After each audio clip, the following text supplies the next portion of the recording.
नमस्कार। किसी भी संगठन को बेहतर और मजबूत बनाने की शुरुआत होती है उसकी दिक्कतों को सही ढंग से समझने से। आज हम बात करेंगे ऑर्गेनाइजेशनल डायग्नोसिस की कला के बारे में। ये वो हुनर है जो किसी भी संगठन की सेहत और परफॉर्मेंस को सुधारने की नींव रखता है। लेकिन सबसे पहले एक सवाल, आखिर क्यों संगठनों में बदलाव लाने की ज्यादातर कोशिशें नाकाम हो जाती हैं? ये एक बहुत बड़ा सवाल है और इसका जवाब ही हमें बताता है कि डायग्नोसिस यानी सही जांच पड़ताल इतनी जरूरी क्यों है। तो आज हम क्या-क्या समझने वाले हैं।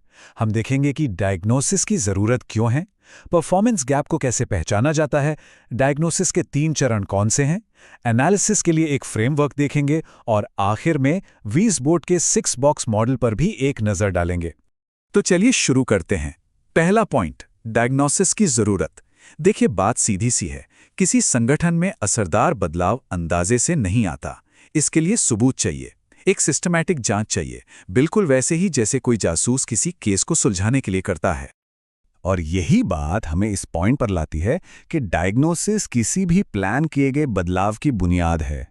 बिना सही जांच पड़ताल के कोई भी बदलाव की कोशिश, समझिए कि अंधेरे में तीर चलाने जैसा है। निशाना लगेगा या नहीं, इसकी कोई गारंटी नहीं होती। तो ये बुनियाद है क्या? ये बुनियाद है परफॉर्मेंस गैप को ढूंढना, यानी असली समस्या की जड़ तक पहुंचना। इसका मतलब है ये ठीक समझना कि एक संगठन आज कहां खड़ा है और उसे असल में पहुंचना कहां है। तो अगर हम ऑर्गेनाइजेशनल डायग्नोसिस को ठीक से डिफाइन करें तो ये एक सिस्टमैटिक तरीका है ये पता लगाने का कि एक संगठन के मौजूदा प्रदर्शन और उसके मनचाहे प्रदर्शन में कितना फासला है। और यहां सिस्टमैटिक शब्द बहुत जरूरी है। मतलब ये सब कुछ भावनाओं या अंदाजे पर नहीं, बल्कि डेटा और तथ्यों पर आधारित होता है। इस स्लाइड को देखिए, ये बात बिल्कुल साफ हो जाती है। एक तरफ है करंट परफॉर्मेंस, यानी आज हम कहां हैं, और दूसरी तरफ है डिजायर्ड परफॉर्मेंस, यानी जहां हमें होना चाहिए। इन दोनों के बीच जो खाली जगह है, जो खाई है, वही है परफॉर्मेंस गैप। डायग्नोसिस का काम इसी गैप को नापना है ताकि इसे भरने के लिए सही पुल बनाया जा सके। ठीक है, तो हमें गैप का तो पता चल गया, लेकिन अब सवाल ये है कि ये जांच होती कैसे है? असल में ये पूरा प्रोसेस काम कैसे करता है? इसे समझने के लिए हम इसके 3 अलग-अलग चरणों को देखेंगे। ये 3 चरण एक सफर की तरह हैं। एंट्री, फिर डेटा कलेक्शन और आखिर में फीडबैक। ये एक पूरा रास्ता है जो हमें प्रॉब्लम को समझने से लेकर उसके एक्शन प्लान तक ले जाता है। पहला फेज है एंट्री। सोचिए, एक कंसल्टेंट किसी संगठन में पहली बार जा रहा है तो सबसे पहले वो क्लाइंट से मिलेगा, एक भरोसे का रिश्ता बनाएगा और ये तय करेगा कि जांच का दायरा क्या होगा, मतलब हमें किन चीजों पर फोकस करना है। यहीं से सही शुरुआत होती है। फिर आता है दूसरा और सबसे अहम फेज, डेटा कलेक्शन। अब असली जासूसी का काम शुरू होता है। इंटरव्यू के जरिए, सर्वे से और चीजों को करीब से देखकर असली फैक्ट्स और आंकड़े इकट्ठे किए जाते हैं। पता लगाया जाता है कि जमीन पर असल में हो क्या रहा है। और तीसरा और आखिरी फेज है फीडबैक। अब जब सारा डेटा आ गया, उसे एनालाइज कर लिया गया, तो उसे वापस संगठन को दिखाया जाता है और यहीं पर मिलकर एक्शन प्लान बनता है। ये वो पल है जब डेटा सिर्फ जानकारी नहीं रहता, बल्कि एक ठोस प्लान में बदल जाता है।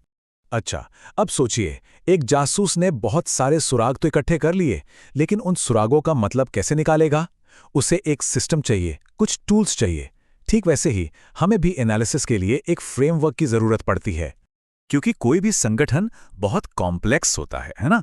तो इतनी सारी जानकारी को समझने के लिए हमें एक मॉडल चाहिए, एक ऐसा ढांचा जो हमें सब कुछ सही जगह पर रखकर देखने में मदद करे।